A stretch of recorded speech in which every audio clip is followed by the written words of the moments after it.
Hey everyone, so today I'm going to be showing you my Dexcom Clarity report, and I'm also going to be explaining how it works.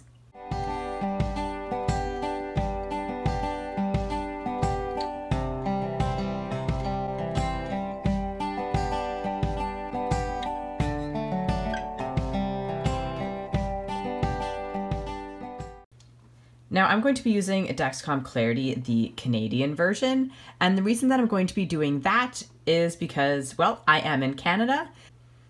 Then I'm going to go to Dexcom Clarity, just click this right here. It's going to ask you to allow cookies. If you say no, you can't go any further, so there's no point in reading it. It's kind of like the terms and conditions. And then you're just going to want to go to Home User. Now you'd want to type in your username and password. Mine is already set up in here, but you're going to want to enter that in if this is your first time using it, or you're going to want to create an account. I really hope that this video kind of shows you the real, natural look of my diabetes. It is not always perfect. It's not the nice little graphs that I post on my Instagram now and then. But this is the main page right here. So you're going to have overview, patterns, data, compare, statistics, AGP, and settings.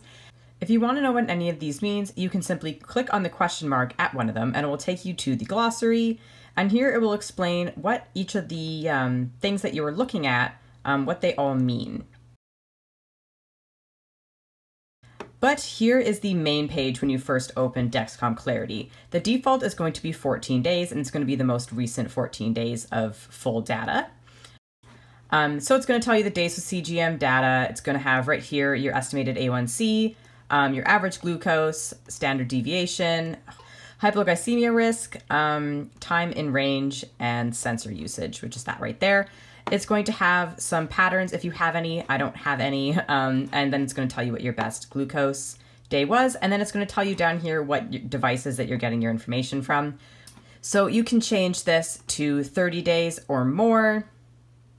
And then you can also change it to 90 days and stuff like that. So you can change it to either 7, 14, 30, or 90, or you could pick a specific date range. If you go to 7 days, you won't be able to get as much data just because there isn't enough time. So I'm going to keep it at 14 days. Now you're going to go to patterns, and this one is basically going to show your best glucose day for the most part, and just kind of show you what it looks like. And then you have the calibrations,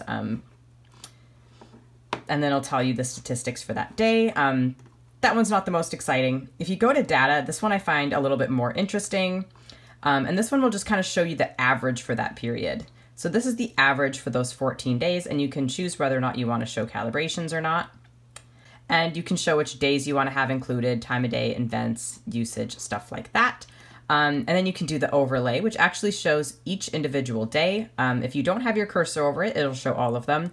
Or if you put your cursor over the day of the week, it'll show you just that day. So this is week 2, week 1, and then again, it'll give you the overview. This is daily. It'll actually show you daily what each day's graph was. And then you can scroll from page to page, but I really enjoy this one. As you can see, I've been struggling with some highs lately. Now I'm just gonna go to compare, which is one of my personal favorite. It will compare 14 days to another set of 14 days, and you can choose which ranges you want those to be. And then it'll tell you whether or not it went up or went down. As you can see, I've been dealing with a little bit more highs compared to last week. My in range has actually gone down. Not exactly the most optimal changes, but that is all right.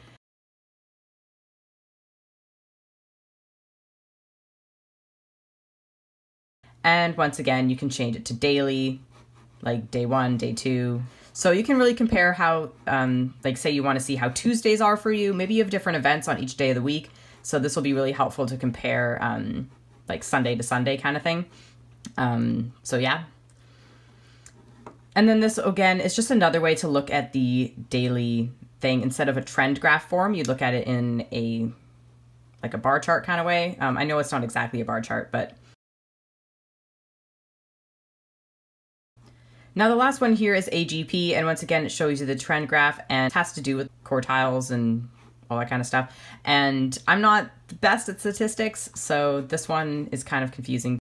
And then here you can go to settings, and then if you take a look at it, it says the basically time and range, and you can actually set it on here.